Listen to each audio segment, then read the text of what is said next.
আসসালামু আলাইকুম এভরিওয়ান। জাতীয় দলের বাইরের যে সকল দলগুলো থাকে সেগুলোকে মূলত বলা হয় জাতীয় দলের পাইপলাইন সমৃদ্ধ করার একটা মঞ্চ, যার অংশ হিসেবে বিভিন্ন দল খেলে থাকে। ইমার্জিং দল, এ দল, এইচপি দল সহ অনূর্ধ্ব বয়সভিত্তিক দলগুলো। কিছুদিন আগেই বাংলাদেশ এইচপি দল এবং অনূর্ধ্ব 23 দল মালয়েশিয়ার বিপক্ষে ঘরের মাঠে 2টা টি-টোয়েন্টি এবং 3টা ওয়ানডে সিরিজ খেলেছে। এখন বর্তমানে বাংলাদেশ এইচপি দল অস্ট্রেলিয়ার ডারউইনে অবস্থান করছে টপ টি-টোয়েন্টি সিরিজ খেলার জন্য।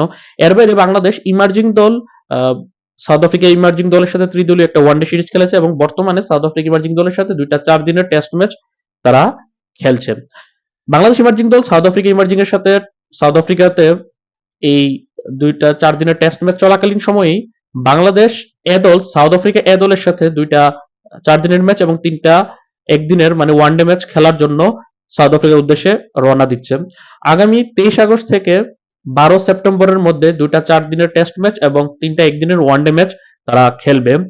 যার জন্য 13 সদস্যের স্কোয়াডও ঘোষণা করেছে বাংলাদেশ ক্রিকেট বোর্ড বিসিবি। মূলত প্রথম যেই 4 দিনের ম্যাচ বা আনঅফিশিয়াল টেস্ট ম্যাচ রয়েছে সেটার জন্য তারা মাহিদুল ইসলাম অঙ্কনকে অধিনায়ক করে 13 সদস্যের স্কোয়াড ঘোষণা করেছে। দ্বিতীয় টেস্ট এবং 3টা ওয়ানডের স্কোয়াড তারা পরবর্তীতে ঘোষণা করবে। এখন যদি আগে সূচিটা নিয়ে বলি তারপর স্কোয়াড নিয়ে বলবো। আগামী 23 আগস্ট থেকে 26 আগস্ট সাউথ আফ্রিকার প্রিটোরিয়াতে অনুষ্ঠিত হবে প্রথম 4 দিনের টেস্ট ম্যাচ, যেটা বাংলাদেশ সময় দুপুর 1:30 মিনিটে অনুষ্ঠিত হবে। তারপর 3 দিন বিরতি দিয়ে আগামী 30 আগস্ট থেকে 2 সেপ্টেম্বরের মধ্যে দ্বিতীয় 4 দিনের টেস্ট ম্যাচটি আনঅফিশিয়াল টেস্ট ম্যাচে খেলবে বাংলাদেশ এ দল এবং সাউথ আফ্রিকা এ দল। ম্যাচটি অনুষ্ঠিত হবে পচেফস্ট্রোমে বাংলাদেশ সময় দুপুর 1:30 মিনিটে। তারপর টেস্ট সিরিজ শেষে 3 দিনের বিরতির পর আগামী 6 সেপ্টেম্বর সাউথ আফ্রিকার ব্লুফন্টেনে প্রথম আনঅফিশিয়াল ওয়ানডে ম্যাচে মুখোমুখি হবে বাংলাদেশ এ দল এবং সাউথ আফ্রিকা এ দল। তারপর 2 দিন বিরতিতে আগামী 9 সেপ্টেম্বর কিম্বারলিতে দ্বিতীয় ওয়ানডে আনঅফিশিয়াল ওয়ানডে ম্যাচে মুখোমুখি হবে বাংলাদেশ এ দল এবং সাউথ আফ্রিকা এ দল। তারপর আবারও 2 দিন বিরতিতে আগামী 12 সেপ্টেম্বর তৃতীয় এবং শেষ ওয়ানডে ম্যাচে আনঅফিশিয়াল ওয়ানডে ম্যাচে মুখোমুখি হবে বাংলাদেশ এবং সাউথ আফ্রিকা এ দল। ম্যাচটি অনুষ্ঠিত হবে পচেফস্ট্রোমে। 3টা ওয়ানডে ম্যাচই বাংলাদেশ সময় দুপুর 1:30 মিনিটে শুরু হবে এবং প্রথমে যে 2টা টেস্ট ম্যাচ হবে আনঅফিশিয়াল টেস্ট 4 দিনের, এই 2টা টেস্ট ম্যাচই কিন্তু বাংলাদেশ সময় দুপুর 1:30 মিনিটে অনুষ্ঠিত হবে। অর্থাৎ পুরো টুর্নামেন্টের সবগুলো ম্যাচই দুপুর 1:30 মিনিটে শুরু হবে। এখন আপাতত প্রথম টেস্ট যেটা 23 আগস্ট থেকে 26 আগস্ট অনুষ্ঠিত হবে সেটার জন্য 13 সদস্যের টেস্ট দল ঘোষণা করেছে বাংলাদেশ ক্রিকেট বোর্ড বিসিবি। সেখানে মাহিদুল ইসলাম অঙ্কনকে অধিনায়ক করা হয়েছে। 13 সদস্য স্কোয়াডের মধ্যে 8 জন ব্যাটসম্যান, 2টা স্পিনার এবং 3টা পেস বোলারকে তারা রেখেছে।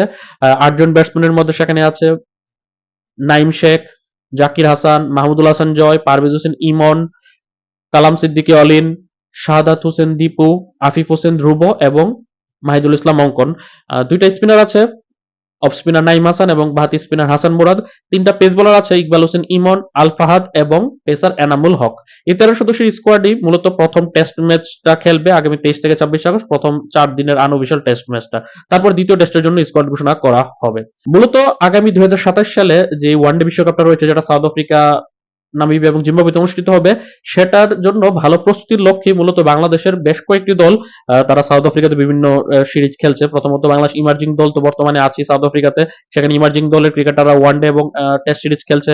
তারপর বাংলাদেশ এ দল এখন সাউথ আফ্রিকা এ দলের বিপক্ষে সিরিজ খেলবে এবং আগামী নভেম্বরে কিন্তু বাংলাদেশ জাতীয় দলের সাউথ আফ্রিকার জাতীয় দলের বিপক্ষে 2টা টেস্ট, 3টা ওয়ানডে এবং 3টা টি-টোয়েন্টি ম্যাচ খেলার কথা রয়েছে। অর্থাৎ ইমার্জিং দল, এ দল এবং জাতীয় দলের সম্মিলিত পারফরমেন্স এর উপর ভিত্তি করেই 2027 ওয়ানডে বিশ্বকাপে বাংলাদেশের স্কোয়াডটা বিবেচনা করা হবে এই এক বছরের পৃথক 3টা সিরিজের কারণে। তো এই ছিল সবশেষ আপডেট। আপডেটের জন্য আপনার কিরকম লাগলো সেটা অবশ্যই কমেন্টে জানাবেন। আল্লাহ হাফেজ।